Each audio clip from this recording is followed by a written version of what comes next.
Hey man, we back Monday.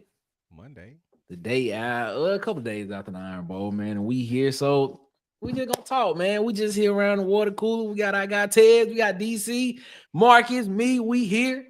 Let's just go ahead. Let's get into it, man. Where Auburn go from here, man? Let's go. Going live.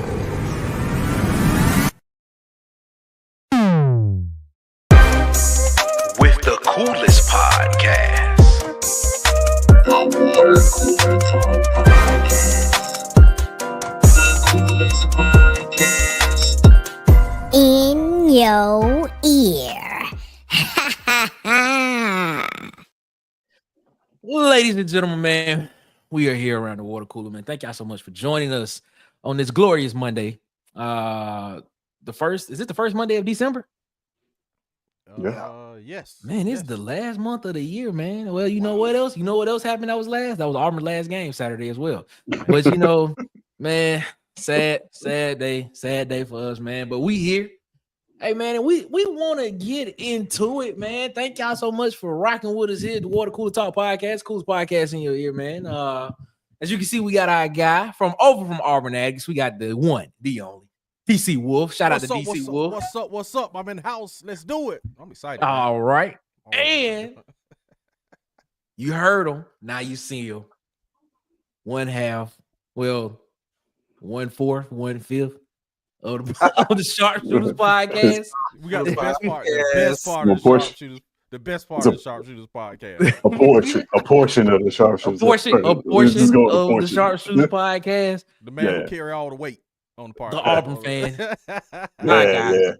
Ted. What's good, good people? Hey, man, we here, man. We back around the water cooler, man. And I wasn't expecting this is not the show that I was expecting to have today. You know what I'm saying? I was expecting this to be a joyful show. We're getting ready to go into bowl practices. We're getting ready to try to win 7 games this year, you know, and have an end this year better than the way it started. But unfortunately, we are here trying to decide where does Auburn go from this tragedy that just happened this past weekend, man. Like, what is going on, ladies and gentlemen? If you didn't watch it, I mean, sad, man, sad. And then Titan put up a short and had my face, Marcus' face, and DC face all in there. Had us looking sad because Auburn lost. You didn't see it? No, I didn't see it. You didn't see the short? Man, that was crazy, man. I'm gonna have to go check crazy, it out, man. I know I was looking sad because I was mad as I don't know what. I was mad. I'm gonna check it out, man. But it is what it is, man. Thank y'all so much for rocking with us here at the Water Cooler Talk Podcast. You couldn't even see my eyes. I was so. Now you saw my face. My face was dead right in the middle of the camera, bro. I was. It is what it is. But man, we here, man, and as good Auburn fans and Auburn people, we are here, and we just want to talk about it, man. So, topic of this show is where does Auburn go from here? Mm-hmm. Season is over with. 2024 season's over with. Let's just look to 2025 and moving forward. And how can we rebound and get back to the winning ways of Auburn of old? Let's just get your general thoughts. I'm gonna start with Ted. Ted, tell me how you feeling, man. I'm confused, man. Okay. I'm confused. After the game, after looking at the entire season, you asked the question, where does Auburn go from here? It's a tough question for me because I don't really know. This season that just passed, like, had I told everybody on this, the obvious answer is quarterback, right? Okay. That's the obvious answer. Okay. But the reason why it's confusing for me is because if I asked everybody on this panel this time last year, if I'd have asked everybody on this panel, where do you think Auburn will end up? If I can guarantee you that Peyton Thorne is going to throw for 2,700 yards, 21 touchdowns, 8 interceptions, most everybody on this panel will probably say like maybe 8 wins, right? Yeah, 2,700 yards. That's plus 1,000 from last year. Mm-hmm. And then he missed 2 games, so he very well could have been a 3,000-yard passer. Very true. Very true. Which as it stands, there's only 3 3,000-yard passes in the SEC. So if I'd have gave you those numbers beforehand and told you we was gonna get a quarterback that was gonna come in and do that, you said maybe 8 games, just off face value, but that didn't happen. So I'm a bit confused. I've thought about it a little bit, but I'm just gonna go with stay the course. This is a young team, a very young team. They're going to get older. They're going to get better. They're going to get more experience. They're going to learn how to win games versus knowing how to lose them. I think that's kind of where I stand with it right now. That may change in a couple of days, but as of right now, that's what I'm thinking. Okay, all right. DC, what you got? What you got? We can get in more in depth as far as positions are concerned, but right now I think it just like Ted says, if you would have seen the stats, yes, I would have probably said 7-8 wins.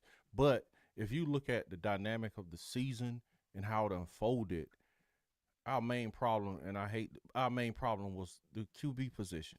And I'm gonna say, if with the QB position, man, you had the numbers and the stats, and me and Nick had this conversation that stats don't lie. But sometimes when you look at a game, man, you can't see the intangibles. Like, think about in the Alabama game, he had good stats, but he missed a wide open Keandre Lambert Smith for a touchdown. It's again, and I'll go back and say, and I've been saying this all year, man, it's not what Peyton Thorne is doing, but it's the critical things that he's missing. It's like his misses are so critical that they are affecting the whole game. They aren't just like, a throwaway here, there, a missed pass here. It's like you got a wide open guy on a post in the end zone, wide open, man, and you just totally miss him. That game's 21-28 right there. You feel what I'm saying? So you're within a touchdown, a possession in that game, the Oklahoma game. And we know this is not the only thing that happened in the game, but in the Oklahoma game, we got the game wrapped up. Now, Hugh Freeze shouldn't have called the play he called, but Peyton Thorne threw a pick 6 in that game. You said the Georgia game, the botch call on your side of the field in negative territory to botch that call, man. So it's just like what he did, those were things that like cost us games. So I'm looking forward, man. I'm looking forward to a quarterback that has composure. That's what I'm looking forward to. I want to see a quarterback that has composure in this system. We know it produces. Yeah, situational football has to get better. But as far as the quarterback position, if we just had composure in that position, I think this year we win 2 or 3 more games just off composure alone. Okay. All right. Marcus. Well, the way I see it is, I feel like it's play calling. I feel like play calling has to be better going forward. I feel like you have to know the players that you're working with, and you have to strategize for their skill set. You go out and get the players, and you know the players, so you have to strategize for their skill set. We knew coming into the Iron Bowl what we should have did, but yet he threw the ball 41 times. That's not on Peyton Thorne. That's on coaching. If I'm the player and I'm told to go out and run plays, I'm gonna do what I'm told to do, and it is what it is. If I can make the throw, if I can't make the throw, it still has to be, to me, it's at the coaching. So next year, I really think naturally we're gonna get a quarterback that's better than Peyton Thorne. So I give us 7 to 8 games, but I feel like play calling and situational play calling has to be better going forward next year, or we'll end up being right back in the same situation. I'm gonna say this, man. I'm gonna say this. I think Peyton Thorne played well enough for us to win 2 or 3 more games. Actually, I think he did. Not saying that he had a great year overall, but I think he had running up. Jason Caldwell, he puts out his Monday morning quarterback column on Mondays, and he put out something that I didn't really think about. We talked about it over the year, but I haven't really put too much thought into it about how important not having Alex McPherson in the kicking game was this year for Auburn. And he brought up some scenarios that made me think about too. Like, you know what? If he was there, would a couple of those games went our way, i.e. Missouri? i.e., a Arkansas game, maybe a Oklahoma game. Those are the three that I can think of right there. If Alex McPherson is playing, if he wasn't hurt, or well, not hurt, but ill as he was this past season. In those situations where you have a trusted field goal kicker, would those 3 to 6 points change the game? Like, would it change the flow of the game and how the game was going? So I see that and I look at that and I say, okay, understandable. We all know the quarterback position is something that we all have harped on and said that it was not Peyton Thorne is who Peyton Thorne was. It's just there was nothing drastically that was going to change from what we saw from him at Michigan State to his time here at Auburn. So, I think we're kind of beating the dead horse there when it gets to that situation. Offensive line. You look back at it this year, the left tackle position for sure was a wide open gate as well. But I sit here and I say, man, overall, I think me and DC, when we did the show earlier in the season before the season started, I think I had picked Auburn to go 8-4 this year. I thought the ceiling was 8-4, and I thought that it would rough. I thought 6 games was the lowest that Auburn would win. I believe DC was right around 8-4, 9-3 at the beginning of the season. Same thing, yeah. And I think your flow was like 5 games. So I think you right where they was at, DC, if I'm not mistaken. Yeah. So I'm how do I feel going forward? I kind of feel like Tez. I'm a little confused, man. I'm a little confused and a little worried. You know what I'm saying? Because I honestly don't know what to expect.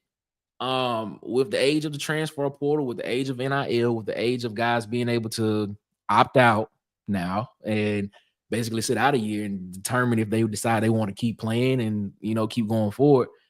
I honestly don't know what to expect.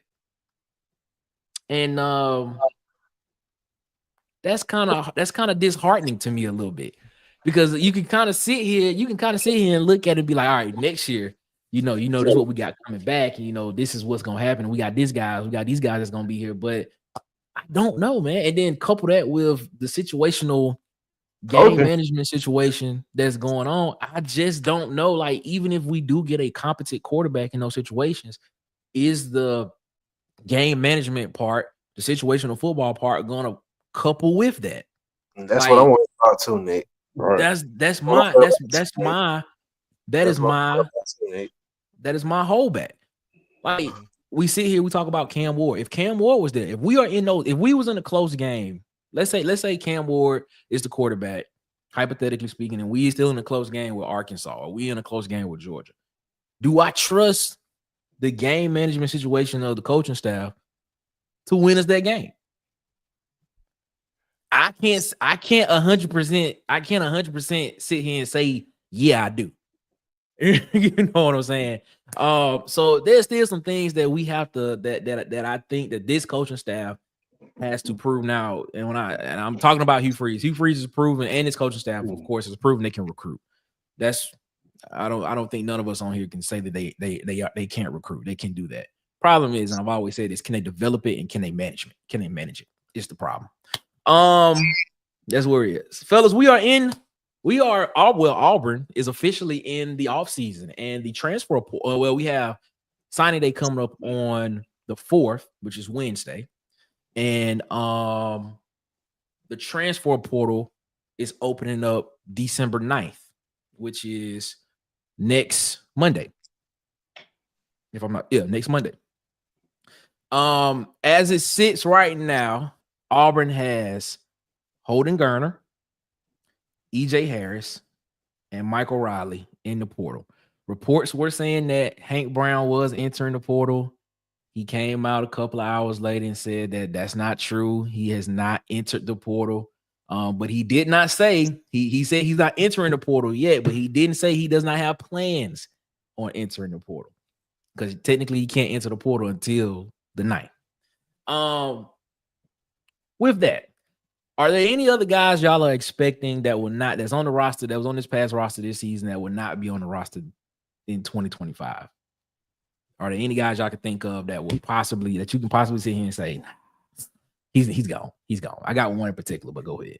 I'm gonna start with DC. Just right off the bat, man. I can't think of anybody other than everybody saying Hank Brown. That's the only obvious person I could think that may think it out, depending on if they go and get a what kind of quarterback they get out of the portal. You know what I'm saying?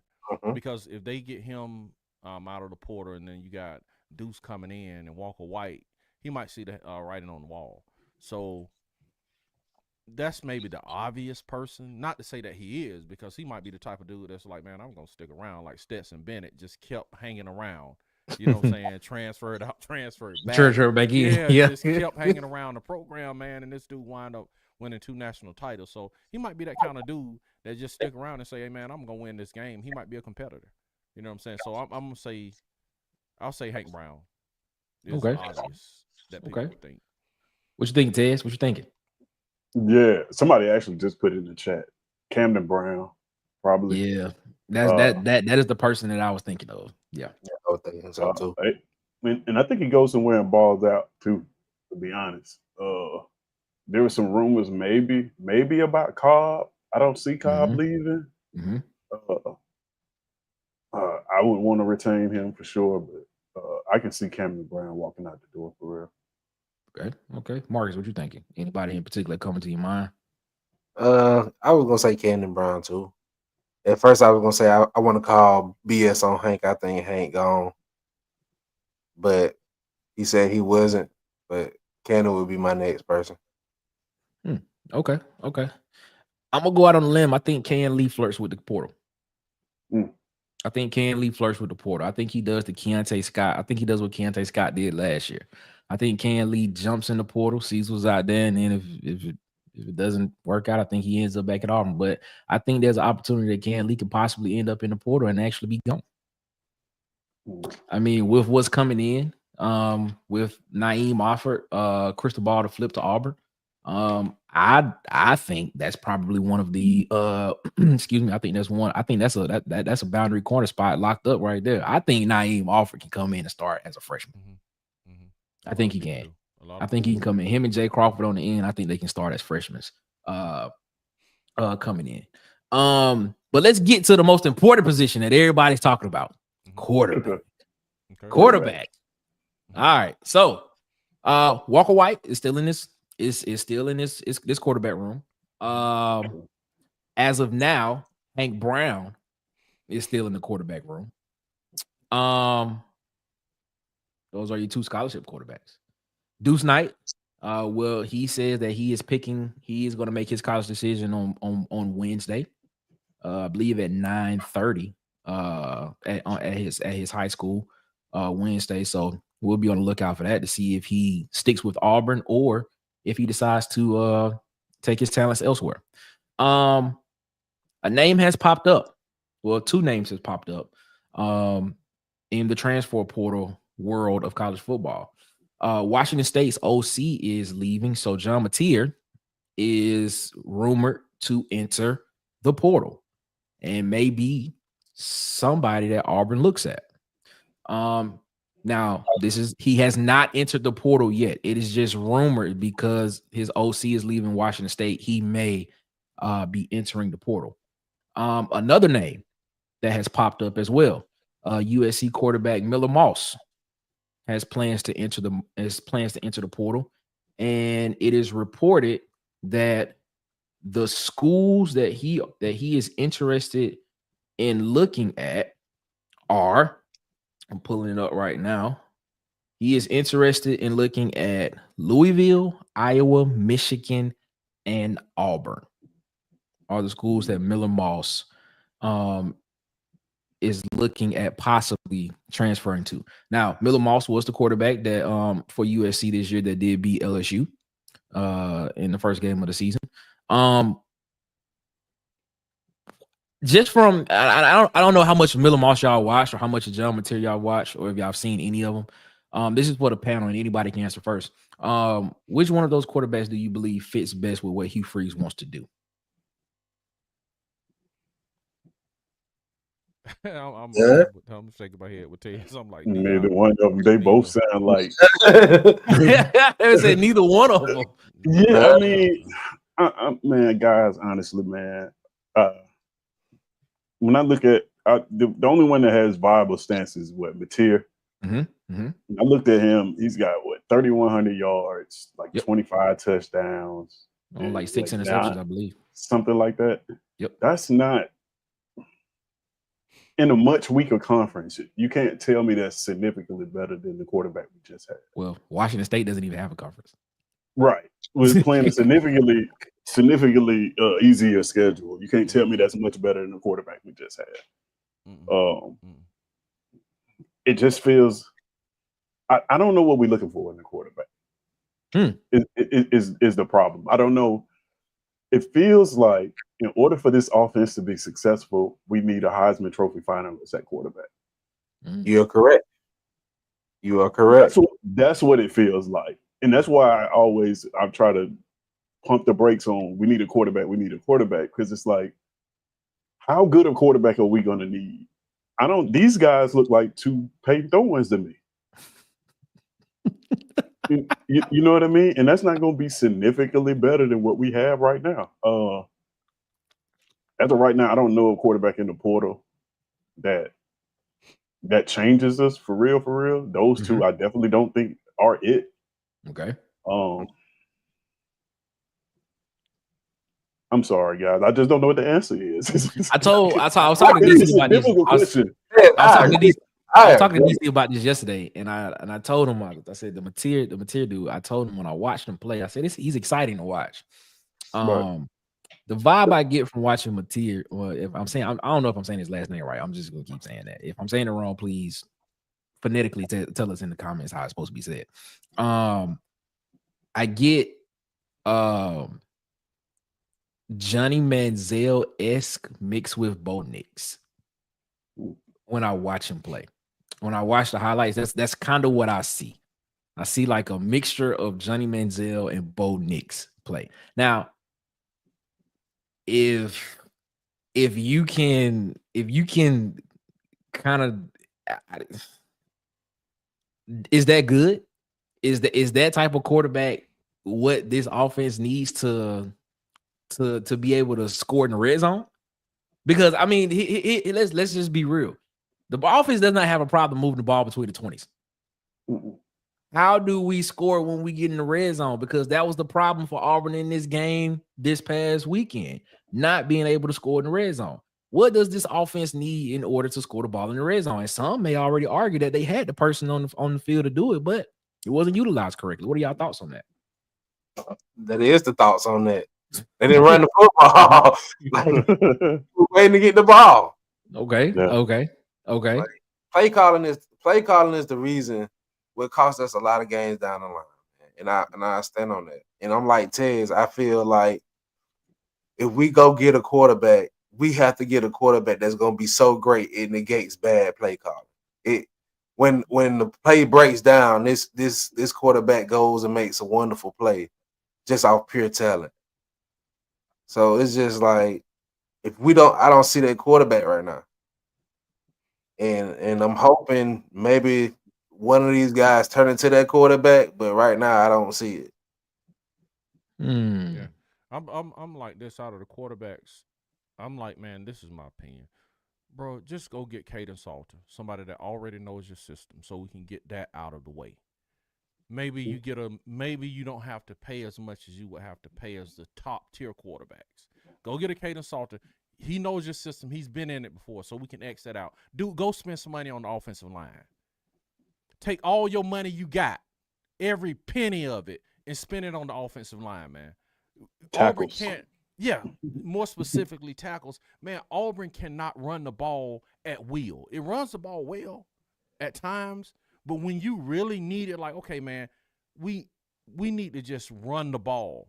Sometimes they can't, man. Sometimes they can't just run at will. Sometimes they don't get that push. Sometimes they're not bully ball players. You know what I'm saying? Not that they can't run block. They are above average and pretty good at run blocking. But I'm saying there's some teams that can just dominate the trenches. They need domination in the trenches. I think defensive line, as far as who we have coming back, if we can keep this class together, I think defensive line in the front on the defense gonna be fine.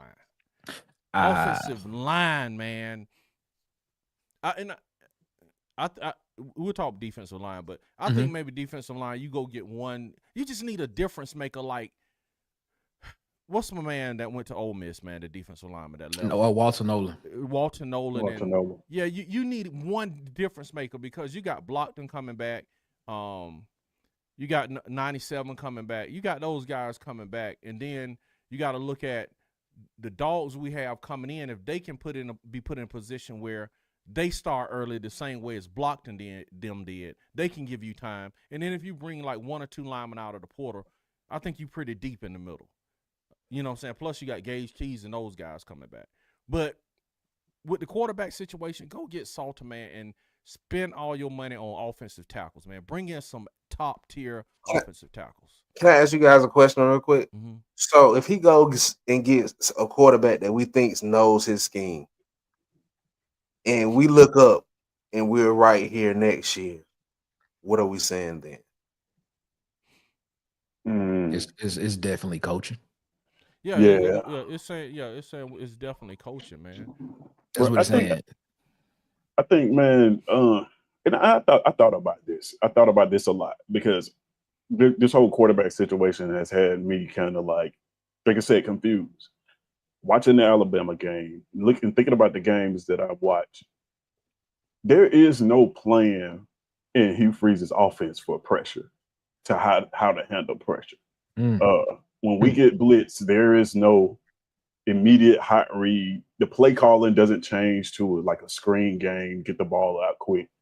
He's still relying on when there's pressure for that RPO to operate. So you need a quarterback that's going to stand in the pocket, take that hit, and still be able to deliver the ball. Or, which means you need a quarterback with elite decision making, or you need a quarterback like Malik Willis who could just run from everybody in those cases when you blitz it, right? Knowing the system, it's almost like this is one of the things about Peyton Thorne. I think Peyton Thorne actually is a smart quarterback. Agree. But I think that it gets wasted because in an RPO system, the play decides where the ball goes. The quarterback doesn't. So you almost don't need somebody with elite mentals to run the system. Yeah. You need a quarterback with an elite ability, Kenny. Exactly. Does he have a big arm? Exactly. Can he run? Like, we need a guy like that. I don't see one of those guys in the transfer portal. We maybe people gonna kill me for this because a lot of people have this notion that the quarterback of the future is not on the roster. That may not be the case. We may have in another year in this system, you have two quarterbacks that spent 2 years in the system. One of them is an athlete. The other one has a quick trigger. One of those guys may step up and actually be the quarterback for next year. As far as I can see. I'm gonna ask you this question. To that take. So are you saying the quarterback to run this system? And I'm about to make a point, DC. I hope you follow me when I say this. Okay. Are you saying the quarterback to run this system is basically that too, but it needs to be something like what the 2013 offense looked like? If indeed that you're deciding that you want to go the athletic route. I think you can run this system without a Nick Marshall type quarterback. You can run one with like a quarterback that possesses some type of elite ability. Like either he's super accurate, elite accuracy, or elite arm strength. One of those. Peyton Thorne doesn't have any of those. He doesn't do anything at an elite level. He just does. He's like kind of average. Right. A little bit above average, maybe. And that's what happens when we get in the red zone. The pressure comes, and then how do we respond to it? Usually there's like a whole section of the playbook that you go to when a team decides. They say, when the team says, like Alabama decided in his Iron Bowl, hey, we're going to blitz you every play on third down. We're just going to send the house. There's a whole section of your playbook that you go to combat that. Hugh does not have that. He puts that all on the signal caller. So that guy has to have some type of elite ability. And I don't know who that guy is right now. So basically, Hugh Freeze system has to have a world beater at QB for it to be. That's what I'm amazing. thinking. But to combat that, would you say Bo Wallace was a world beater? No. Would you say Ryan Applin was a world beater? Was not. Now, to make your point, the year that Malik Willis was at Liberty and ran this offense, that was the year he won 10 games. But every other year at Liberty, he only won 8 games. Right. Now, it doesn't. I think in this system, listening to one of the previous staff members that Hugh Freeze has, he says the quarterback has to be a good decision maker. You know what I'm saying? Of course, you have to have composure. And I think that's what I think. Peyton Thorne is smart. I think he's a comparable quarterback, man. But I think Peyton Thorne lacked composure. You know what I'm saying? In the SEC, you got to have composure, man. These defenses are tenacious, man. They're fast. They're physical. You know what I'm saying? They move at another speed, man. Look, they had the Heisman Trophy candidate, Bo Nix, looking like a straight trash quarterback. When he went to Oregon and came back and played Georgia, even he was doing good. When he went back and played Georgia, they scored 3 points, man. He looked like trash again. Yeah, man. Yeah, he was looking good, but when he played Georgia again, he looked like the same Bo Nix. Hey, what they said, DC? They flew all the way across the country to score 3 points. Scored 3 points, man. But it tells you the speed of the SEC defenses, man. It takes a quarterback that has composure. That's what Stetson Bennett had. He wasn't elite at anything either. But Stetson Bennett had this composure that was crazy, man. Well, I'm gonna ask you this question then. I'll ask you this question. Would a Stetson Bennett type quarterback work in this offense? Yes, I think it will. I think you just need a good decision maker that can make the reads, that has composure, number one. Put that aside. Now go fix the offensive line. The offensive line is Auburn's Achilles heel, dude. A lot of it is the quarterback position, but a lot of it is offensive line, man. And they're getting better. We have to be elite. I think for this system to really take us to a national championship, I think we're going to have an elite offensive line. Not necessarily an elite quarterback, because Hugh Freeze has never had an elite quarterback. He's never had an elite quarterback, and the system works.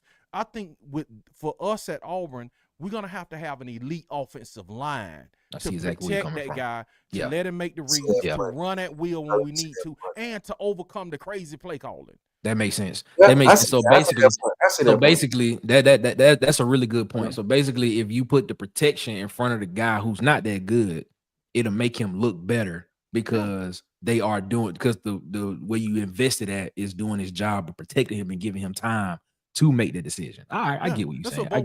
He said, Bo Wallace said he threw for over 3,000 yards in this system with a messed up arm.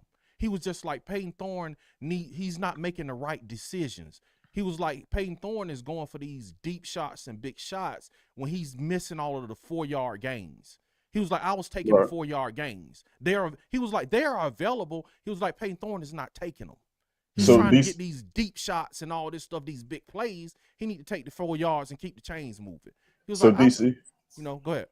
No, DC, I was about to ask you. So in the Iron Bowl, though, it was almost the opposite. It was almost like the deepest pass that we attempted was from Jarquez Hunter. I literally was watching the entire game saying, well, except for the touchdown he threw to Cam. Except for the touchdown. Yeah, except for that one. But I was literally watching the entire game saying, he's gonna take a shot right here. He's gonna take a shot right here. Like even when they called the halfback pass before that, I told my partner, he gonna take a shot right here. We just had a turnover, change of possessions. Hugh was gonna come out and take a shot right here. Now I didn't know that he was gonna take that shot with a running back. But it was kind of the opposite of that. He wasn't taking the deep shots. He wasn't going down the field. When I think that would have helped, because they were pretty much daring him to do that. When the way Alabama was playing defense, they was daring him to do that, and he was throwing the ball intermediate. You saw a lot of comeback routes. You saw a lot of just routes that was going to move the chains, but not necessarily get you in the end zone. I just think the coaching staff is out of touch with the Florida game. Agree. That too. I agree. That- with that's- I think that 100%. Agree. That's what I was going to ask you, DC. Once we shoe up this offensive line, like you said, Mhm. what is your faith that when it's time to run the football, that Hugh Freeze is going to call the right play to actually move the football? I have Because none. that's I have the no faith, issue. Marcus. I have no faith. Only faith I have is that the offensive line will be elite enough, like I said, to overcome the dumb play calling. Because a dude said it. He said, "Man, when I cross the 40, I go to the analytics book." That's why the flow of the game looks stupid. Because it's like you calling probably out of your gut in the feel of the game till you get to a certain position, and now you go into a book. Yep. This is it makes no sense, man. That's probably why the play of the game looks like it's just like, bro, it's mind boggling. Like, dude, why did you do that? You know, so I agree. I think that's what it is, but Okay. Let me answer this question. I asked y'all this question, man. And we kind of talked about this on Have You Heard Sunday. Should Hugh Freeze give up play calling?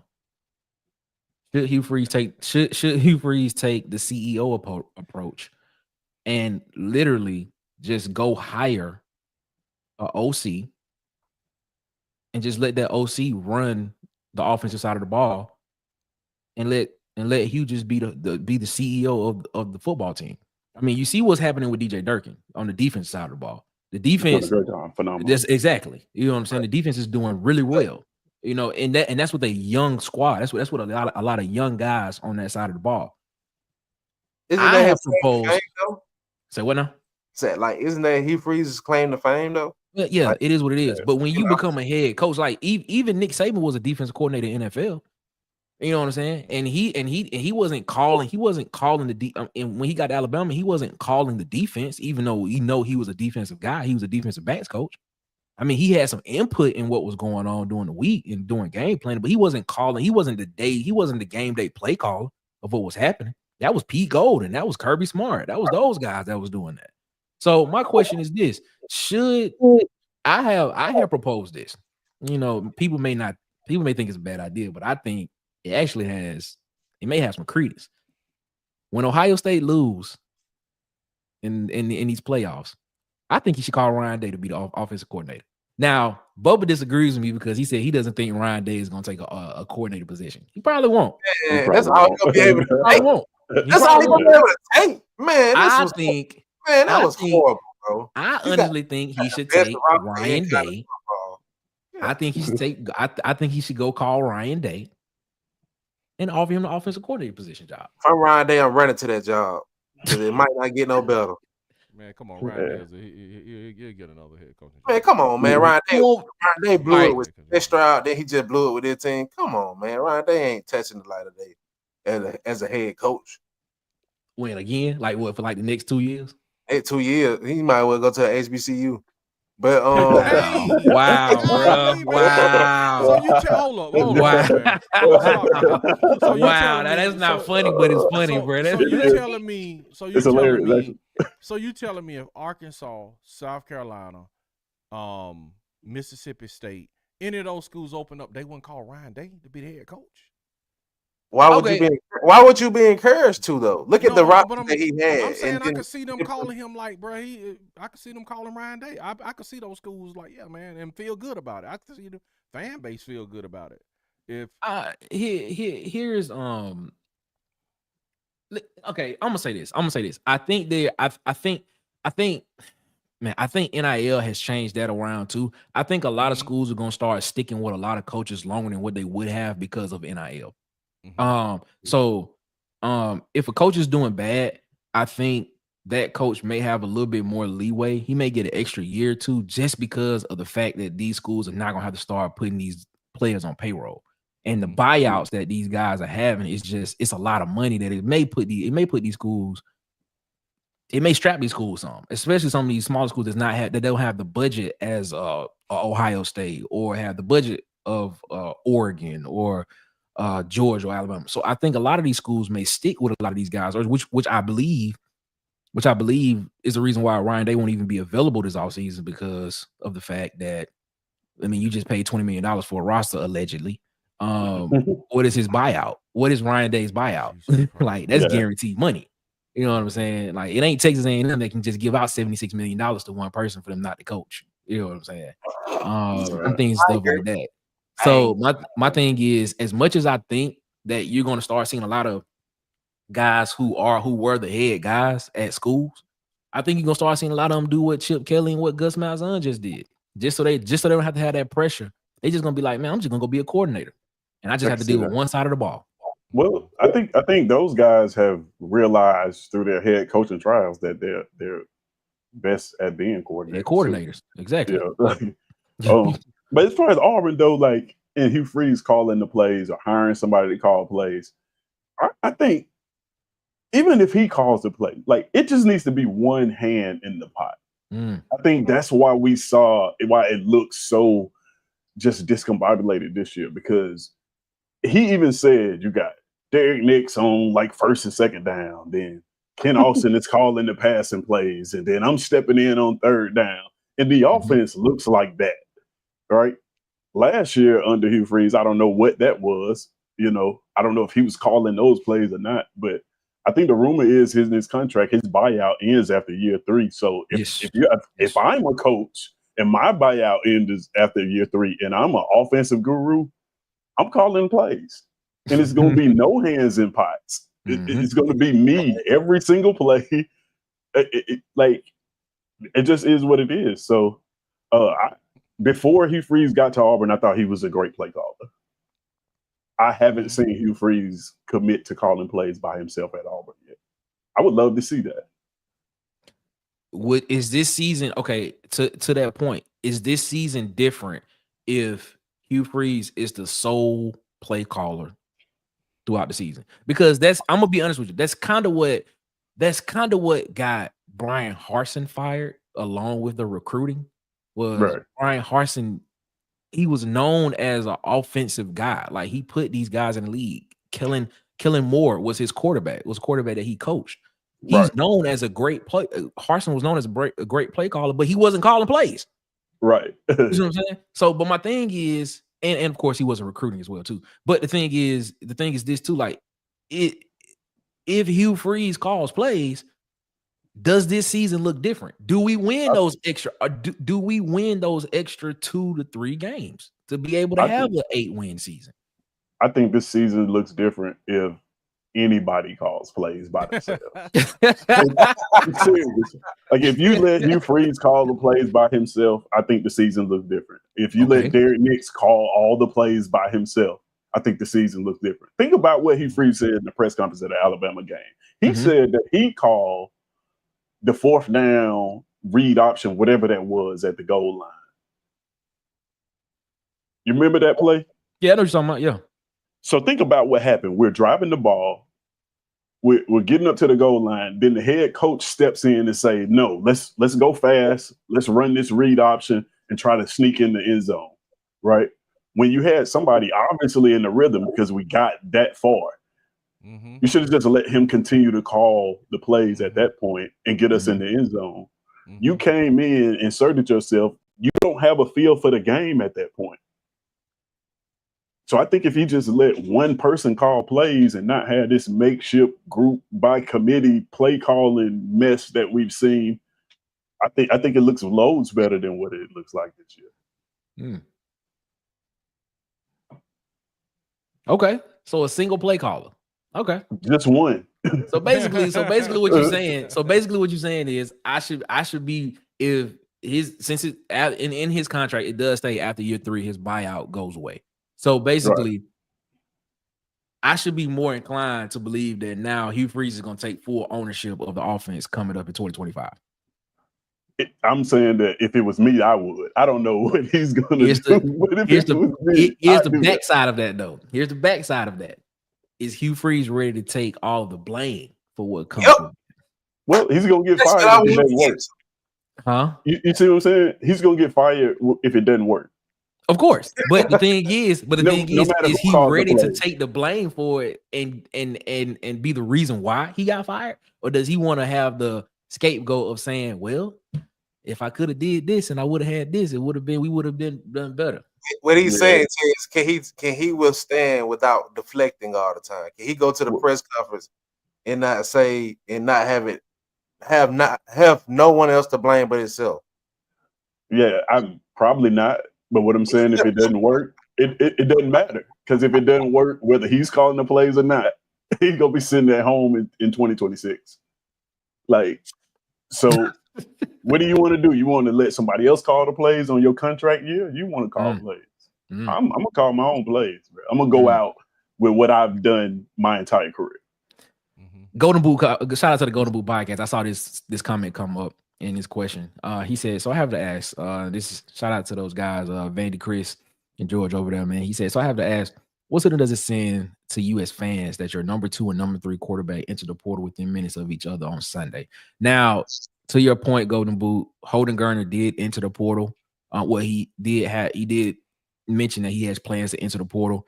Hank Brown came out and refuted the statements that he was entering the portal, but it's still confusion there. So we don't know if he still has plans to enter, but he did come out and say that the reports of him entering the portal were false. I'm gonna take y'all thoughts on that. What do y'all think about that? This question right here, as fans. Well, as a quarterback room, y'all took a lot of scrutiny this year. So, and he didn't step in front of it a lot. So I would say, why not go? Like you said, like you posted it, go be great somewhere else. I had to delete it. I had to delete it because you posted it though. I had to delete it. I had to delete it. I did post it. It was up for like 45 minutes, but I had to delete it. I'm gonna say this, man. I'm gonna say this as the person that came in the introductory press conference and said I turn programs around quickly and I develop quarterbacks. I'm low key kind of skeptical if I'm a quarterback and I'm coming to Auburn. Just a little bit skeptical, man. I mean, because now, granted, you sit here and you say Peyton Thorne probably wasn't his first choice in the portal. I think we all can agree and say that's the truth. That's if we had to look back at everything that was going on, there's truth to that. He was not his first option in the portal. But for you to sit there and say that you develop quarterbacks in your introductory press conference, that means that if there's a guy that comes to you, when he leaves you, we should see incremental steps of him getting better. And I can't sit here and say that I saw where you made Peyton Thorne better as a quarterback. So as a recruit coming in, I will be kind of concerned about that. What's y'all thoughts on that? DC and Tez, what y'all think? Go ahead, DC. I think, man, honestly, man, I just think, man, color me blind. I think Peyton Thorne was just a one-off, man. I think one, again, he hitched himself to Peyton Thorne, number one. Okay, I think everybody would have been okay knowing that wasn't his first quarterback that he took, and he's just getting there, so he had to get a quarterback in. If he would have let Peyton Thorne go and went into the portal and got a Cam Ward, I think everybody would have been more forgiving. But it was like, dude, everybody saw that this wasn't the guy. And then you double hit your wagon to him again. That's what is mind-boggling. It's like, bro, we're fans and we don't know anything. Okay, cool. We've never coached it down. Cool, that's cool. But bro, it's like, man, sometimes the fans are right, Hugh. Sometimes the fans are right, man. Everybody, because even you said it, and I'm talking to Hugh Freeze. I've talked to Hugh Freeze something. Bro, even you said it after the bowl game. Yes, he did. Please tell him, DC. Tell him, DC. Tell him. He detached from this guy after the bowl game and was like, dude, we can't keep doing this. The competition is wide open. Then, bro, a few weeks later, we don't even play a game, and he hits his wagon right back to it. Yeah, like, bro, that was the tragedy. Everybody could have taken the first season with Peyton Thorne and the mishaps and it would have just been like, okay, cool, man, we had to deal with that. He didn't have his guy. Okay, dude, why didn't you go to the portal? He said it himself. I'm not spending $1 million on a quarterback. He said that. That was you see what I'm saying? That was the big mistake right there. Is like running with this dude again, bro. Results we got, man, you would have came out better just Man, getting Walker White in, getting Hank, just let Hank Brown run the team, we would have had the same results, man. Yeah. Right. And everybody would have still been forgiven saying it's a new quarterback. Yeah, but the excuse could have been we building for the future. This is the guy that would have been. Exactly. He's going to be the guy next year. Yes. So he's getting his lumps now. We can take a losing season with that. Right. But next year, you know, he's getting the experience, getting run around these guys, and then next year we should be able to start seeing some incremental changes. Well, Go Nick, ahead. even to piggyback off that, Nick, if you knew that from last year, why didn't you tell your offense to fit what he could do better instead of having him come out come out every first down and throw stop routes or curl routes, and you know he's wildly inaccurate. It's a great point, man. Wildly inconsistent, point, bro. You know why that's so puzzling, Marcus? Oh, go ahead. No, I was just telling OG. We said I was just answering this question because it did just pop up. It seems as if Mateer, and shout out to TJ Lou for putting it phonetically in the chat for me so I can say it right. Mateer from Washington State, who may be entering the portal because his OC is leaving Washington, or he may just be following his OC to wherever he goes. And then Miller Moss, who's the quarterback for USC, is entering, has announced that he has plans of entering the portal. So those are the two. Well, Moss for sure, because he's definitely said he's entering. So those are the two guys that we're looking at based on what has been reported in the past 6 hours. All right, my bad. Go ahead, Tez. I ain't mean to. No, that's all good. But Marcus, kind of to piggyback off what you said and why it's so puzzling. Like you said, why doesn't he build the offense around what the guy's strengths and weaknesses are, right? Yep. Why that's so puzzling is I watched last year him basically field what was a service academy offense where we didn't throw the ball at all because we didn't believe we had the pieces to throw the ball with. And now this year you're calling plays as if you have Tom Brady, but you have Peyton Thorne. What is the biggest X factor in that? What is the biggest X factor in what you just mentioned, Tez? Philip Montgomery was the play caller last year. Philip Montgomery was the play caller. I think that's why we ran the ball so well last year, because Philip Montgomery was there. I think that's why we ran the ball so well. Yeah. And I'm not gonna lie to you. The very first moment of pause that I had with I keep wanting to call this man Gus Malzahn with Coach Hugh Freeze. If y'all remember back to his first spring, coming out his first spring, we're getting ready for the first game. He comes out and says that Holden Garner basically had a better spring scrimmage than anybody else on the roster. Yep. But he went with Peyton Thorne because of experience and for him to, I guess, like knock the rust off or whatever. Yes. And it was at that point I was kind of like, okay, so he's not going to play the person that performs the best. That's a cause for concern. Whenever you have a coach that's saying, like, I'm not going to play the dude that showed up in practice and balled out. No, he's not going to get a turn. We're going to try to play somebody into shape. That's never going to work out. And then now we see Holden, the first quarterback, hitting the transfer portal. He never was going to get on the field. If he couldn't get on the field after performing the best in spring practice, he definitely is not going to be able to get on the field. So I don't blame him for, Speaking of that, Jay Flowers, shout out to Jay Flowers. He came in and said, being real, Holden was never going to play, not even for Harsin.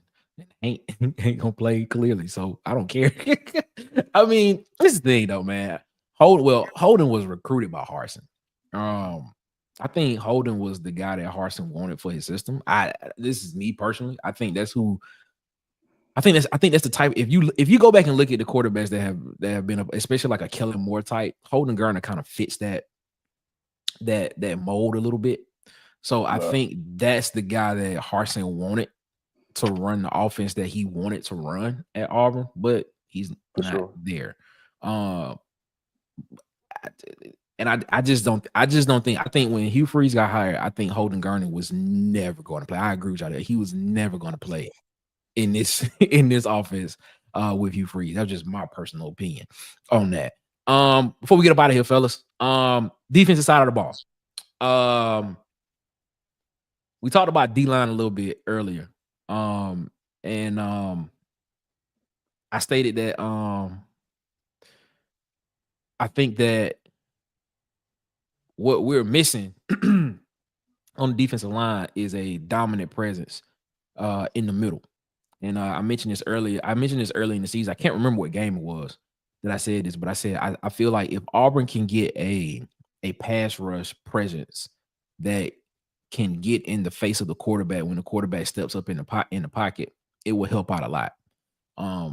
You had that in spurts this year, but it wasn't a dominant presence. You didn't have a Derek Brown there. You didn't have a Nick Fairley there. Does Auburn need to go out and find that guy through high school recruiting? Because I don't, or can they find him in the portal? But the other question of that is that guy even in the portal? Either one of y'all. I don't think he's in the portal. Not yet, at least. I hope Blackton. I think Blackton can like transform and be that guy, honestly. And then Amir Williams coming off that end. I think they're gonna be dangerous once they get the experience. It's just now we gotta get DBs, man. We gotta get our secondary correct as well. And hopefully, you know, we get a linebacking core that support that defensive line that we're talking about. But right now, I feel like we gotta get some DBs after this. That's what I'm worried about the linebackers next year. I mean, you had a lot of linebackers leave. Asante leaving. Worried about that's the position I'm worried about. Mausi leaving. Keys leaving. You gotta go get two studs. You gotta go get at least two out the two. I'm talking about changes, man. Very true. I think you'll hit for a linebacker in the transfer portal before you hit for a good DB. To me, yeah. Well, two of the guys that we're saying we have to replace, they came by the transfer portal. Exactly, Mausi and Asante. Well, Asante came out. Asante came out too.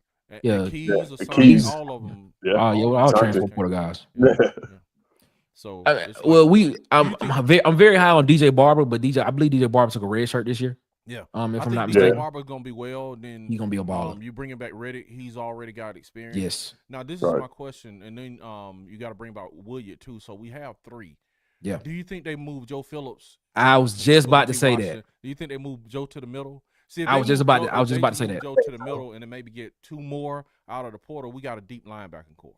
I was just about to say that because he actually played some of that in high school. He actually played some of the middle in high school. I think we're good at the edge positions, man. Yeah, man. You got I mean, and I was looking at the potential depth chart that they got. I think they even had Joe Phillips like still third on the depth chart at edge next year. Yeah, think about this because you got the guy that what's the guy name that came from Arkansas State, the 24, the defensive end. Crawford. Keyron Crawford, yeah. Man, he came on at the end, so he's coming back next year. He did. Right. So you're going to have him, and hopefully you'll have Keldrick on the other side. Then you have Williams on one side.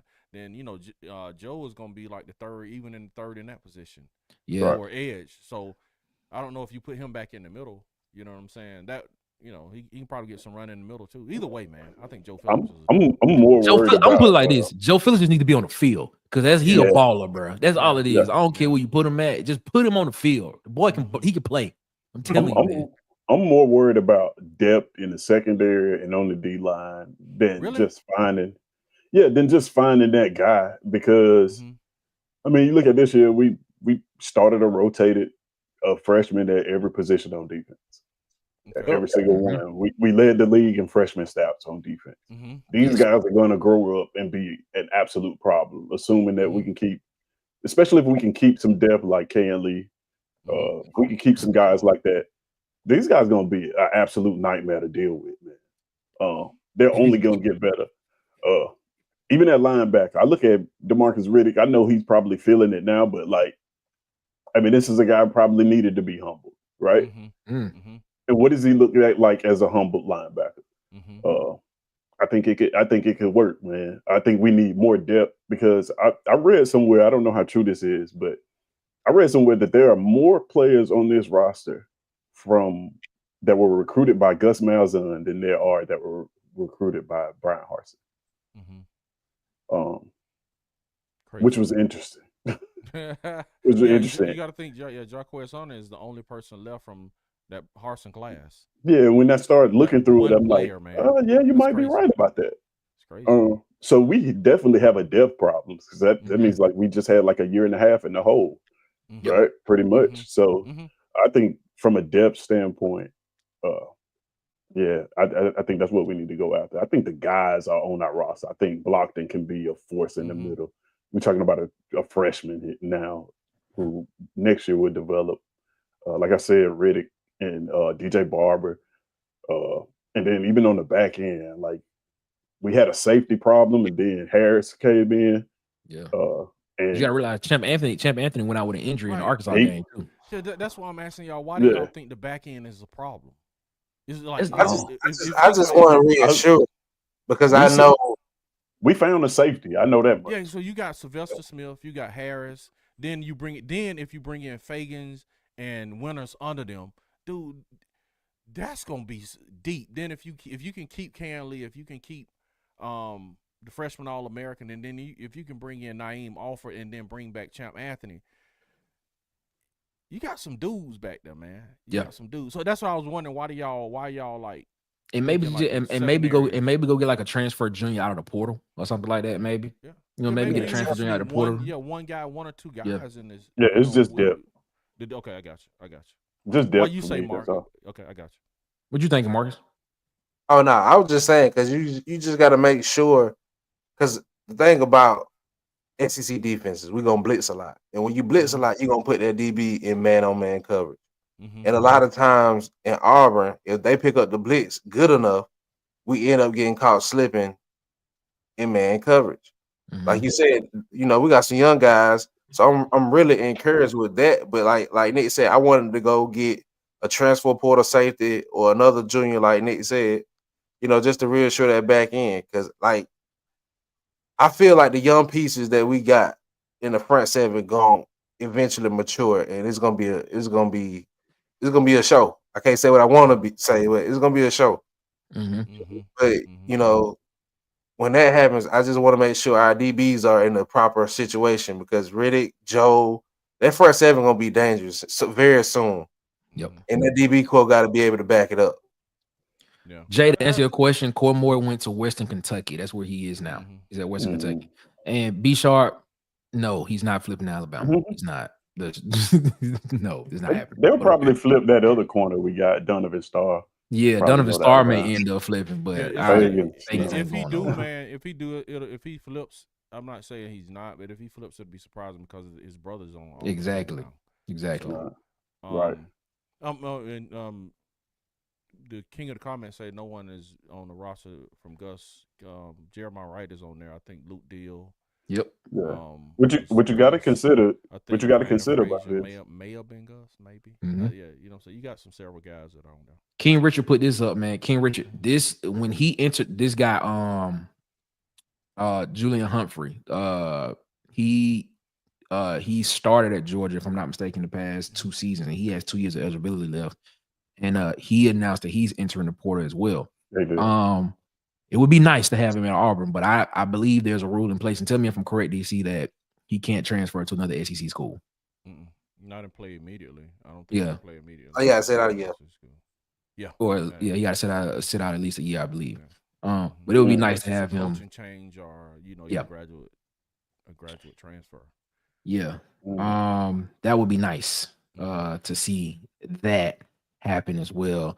Fellas, before we get up out of here, man, y'all last thoughts on what Auburn needs to do. We talked about a lot. We could have talked about a lot more, but time is of the essence. But any last thoughts before we get up out of here and things of that nature? DC, what's on your mind? Man, give me some trenches, bro. Give me some trenches. You know what I'm saying? That's all I got. When I look at recruiting, man, and we lost our best offensive tackle to Florida, man. You know what I'm saying? I'm like, at first we offensive line recruiting was a strength. Now it's just like we got 2, maybe 3 interiors and 1 offensive tackle again. You know what I'm saying? I'm like, come on, man. We got to get this offensive line right. We got to get this offensive line elite. Like I told Nick, it's scary when our best offensive lineman is a transfer tackle playing out of position. Yep. That's like, you know what I'm saying? Our best offensive lineman is a transfer from Tulsa that's playing out of position. How was it? Bro, get me some offensive linemen. I'm done. I feel you. Tez, what you got, man? What's on your mind? Man, I say, fill in the gaps. Like you said, in the trenches, definitely. We could use some help from the portal. Uh, but a lot of what he's doing already is stay the course, man. Just stay the course. And man, have an evaluate. Come up with a plan, more so than the recruiting or what player I want. Come up with a plan. But if it doesn't work, we're not gonna always get the best players in the world. But be prepared to come up with a plan, to look at our roster, see where deficient, and then call plays according to that. That's what I want to see. I want to see him go to a coaching clinic, or hand the keys to somebody else full time, whatever it may be. Something. They go to a coach clinic. Oh man. Oh man. DC, tell the people where they can find you at, man, before we get up out of here. You can find me at Auburn_addicts on all platforms, man. We on here. I gotta get on with Tight with Alabama fan. Oh, we're gonna do a watch party tomorrow too, man. We surely will be. Y'all check that out tomorrow night, man. I'll watch the unveiling of the college football playoff. People that'll be in it, you know what I'm saying? And Wednesday with Tight, Alabama. Oh, Iron Bowl debate. Got to deal with him on 6 o'clock. And then on Sundays, man, have you heard Auburn News Today at Auburn Addicts TV? Check us out. Yes, sir. Tez, what about you, man? Tell them where they can find you. 1/6/7 of the Sharpshooters podcast. A portion. Yeah, it's right there. ProtoInventory.com on all platforms, or you can find me every week on Sharpshooters podcast as the only Auburn fan on there. Stay your ground, brother. You stay your ground. Yes. So, yeah, you can check me out there. Getting a little volatile. Yeah, man. Shout out to everybody that was in the chat today, man. Everybody, Jay Flowers, Wade, Phil, Sharpshooters, Travell, TJ Lou, God Body. Shout out to y'all, man. OG 22, King Richard, Jason Bernard. I said TJ Lou, right? Travell, the king of the comments. Shout out to all y'all. Bubba and the old man, man. Appreciate y'all, man. Kylie Winks. Did I say that correctly? Hopefully I said that right, man. JW, man. The Golden Boot Podcast. They are actually getting ready to kick off in a few minutes over on their on their channel. So go take a look at those guys. And go comment with them while they talk college football. Robert Burden, man. Shout out to you all. JW. Man, everybody that was in the chat tonight. Wade, I don't know if I mentioned Wade, but shout out to Wade, man. Wade was in the building, man. Huggy Beard. I can't forget my boy Huggy Beard, bro. Shout out to Huggy Beard. Shout out to C Hall, our other guy. And then, of course, feeling myself. I'm feeling myself. Phil Petway in the chat tonight, man. We appreciate all y'all. And of course, I can't forget about Big Nasty Kyle, our resident statistician that gives us all the stats. Tim Tucker was in there for a little bit, man. Shout out to Tim Tucker. Peanut Posse. Did I say that right? I hope I said that right. Reg had a good coming up here, man. That I like. He said, "Hope y'all podcast takes off, man. Y'all realistic upper face. Salute." I ain't gonna say the last part, but man, shout out to Reg 205, man. Man, we appreciate all y'all that was in the chat with us tonight, man. Doug Dozier, I forgot about Doug, man. Shout out to Doug, man. Doug Dozier was in the chat as well, man. So we appreciate all y'all for being in the chat with us tonight, man. And everybody that watched and didn't comment, man, we appreciate y'all so much. Me and Marcus will be back. I forgot about my boy Cam. Shout out to Cam, man. Cam was in this thing as well, too. Alan Berry was in this thing. I think Ed Darby showed up a little bit, too. Shout out to Ed Darby as well, man. We appreciate all y'all for rocking with us here at the Water Cooler Talk Podcast, the coolest podcast in your ear. Me and Marcus, we will be back Wednesday for our regularly scheduled show, 8:30 Eastern, 7:30 Central here on the Water Cooler Talk Podcast channel, man. We'll be breaking down some more college football, talk a little bit more Auburn, and talk some more college football as well, man. But we appreciate y'all so much, man, for rocking with us here at the Water Cooler Talk Podcast. Mark, you got anything to say to the people before we get up out of here, man? You know how I rock, man. Y'all have a safe and blessed week. And y'all take care and come back Wednesday. We're gonna kick it off. Playoff time. So you know we gotta get to it. Yeah, man, we got to talk playoffs, man. And as always, man, before we get up out of here, man, thank y'all so much, man. Y'all have a good one. Y'all have a great one, man. I said that wrong, but I said that all the way wrong. It's not how I normally say it. But Come on, man, Costi. yeah, check us back. Check us back here Wednesday, 8:30 Eastern, 7:30 Central, for our daily weekly show that we do on Wednesdays. The Water Cooler Talk Podcast YouTube channel as well, man. Oh, hey, they said Sharpshooter said, what's up, Johnny Ford? What's going on, bro? That's what he said. That's what he said. Yeah, Robert Johnny Bird Ford said and he Costi repping back for there in the he said he building. repping for BCW class of 95, represent. Shout out What's up, class man? 2011 right here. What's going What's on? up? What's What's going up? on? We appreciate y'all What's so up? much, man. But man, make sure y'all hit the subscribe button. Make sure y'all hit the notification bell. Make sure y'all hit the like button, share. Hey man, we just trying to grow and we just trying to get better, man. And hopefully we can become insiders so we can give y'all the scoop, you know, and stuff like that. But we kind of, you know, it is what it is. But as always, man, before we get up out of here, man, y'all have a good one. Now, better yet, y'all have a great one. We'll see you Wednesday, 8:30 Eastern, 7:30 Central. Y'all be blessed, man. One love. And we out. Make sure you like, subscribe, share, and hit the notification bell so you know when we post more videos and go live.